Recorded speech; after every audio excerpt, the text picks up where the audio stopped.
तर मित्रांनो, आमच्या इथे ना सुकलेले मासे विकायला आलेले आणि त्याच्यामध्ये होती सुरमई सुकलेली. आता ही नक्की सुरमई आहे की काय आय डोंट नो, पण ती सुरमई बोललेले. तर ती मी घेऊन आलो. बोललो चला बघूया ट्राय करून कशी लागते. वाकटी वगैरे खाल्लेली, पण यावेळी थोडं काहीतरी वेगळं खाऊन बघूया. त्यासाठी मी आणली, साफ केली, चॉप केली. आता ती बनवत आहे. सुरुवातीला नॉर्मली ऑइल टाकून जिरा टाकला आहे, त्यानंतर अद्रक आणि लसूण असा ठेचून टाकला याच्यामध्ये. तोही असं परतून घेतो आहे. चॉप केलेला कांदा याच्यामध्ये ॲड केला आहे, त्यानंतर चॉप केलेली मिरची ॲड केली आहे, तेही मिक्स करून घेतो आहे.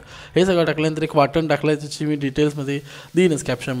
वाटण ॲड केलं, मिक्स करून घेतो. थोडीशी हळद टाकतो याच्यामध्ये, टाकतो लाल तिखट, त्यानंतर टाकतो थोडासा आगरी मसाला. हे सगळे मसाले ॲड करतो. थोडीशी धनिया जिरा पावडर टाकणार आहे. मिक्स करून घेतो. मसाला शिजवण्यासाठी थोडंसं पाणी ॲड करा, म्हणजे मसाला प्रॉपर शिजतो. त्यानंतर चॉप केला टोमॅटो ॲड करणार याच्यामध्ये, तोही मिक्स करून घेतो आहे. मीठ याच्यामध्ये यूज नाही करणार, कारण ऑलरेडी त्या मच्छीमध्ये खूप सारा मीठ असतो. टोमॅटो सॉफ्ट झाल्यानंतर अशा प्रकारे मिक्स करून घेतो. याच्यामध्ये पाणी ॲड करतो. जेवढं तुम्हाला हवं तेवढं तुम्ही पाणी ॲड करा, मिक्स करून घ्या. इथे ॲड करतो ती मच्छी. या मच्छीला मी गरम पाण्यामध्ये ॲड केली होती चॉप केल्यानंतर, कारण की त्याच्यामधला पूर्ण तो खारेपणा निघून जावा आणि थोडी सॉफ्ट व्हावी म्हणून. त्यानंतर याच्यामध्ये ॲड केल्यानंतर मिक्स करून घेतो आहे. आता झाकण ठेवून आपण जवळजवळ एक 10 ते 15 मिनटं लो मिडियम फ्लेमवरती ठेवणार आहोत, कारण का प्रॉपर तिला शिजून घ्यायची आहे. कारण का ती थोडी हार्ड असते, लवकर शिजत नाही. तर तुम्ही ट्राय करा, प्रॉपर शिजून घ्या आणि देन सर्व करा. एक नंबर लागते, मजेदार अशी चव येते हिला. मी खाल्ली पहिल्यांदा अशीवाली. वाकटी भारी लागते तिच्यापेक्षा, एवढं नक्की सांगेन.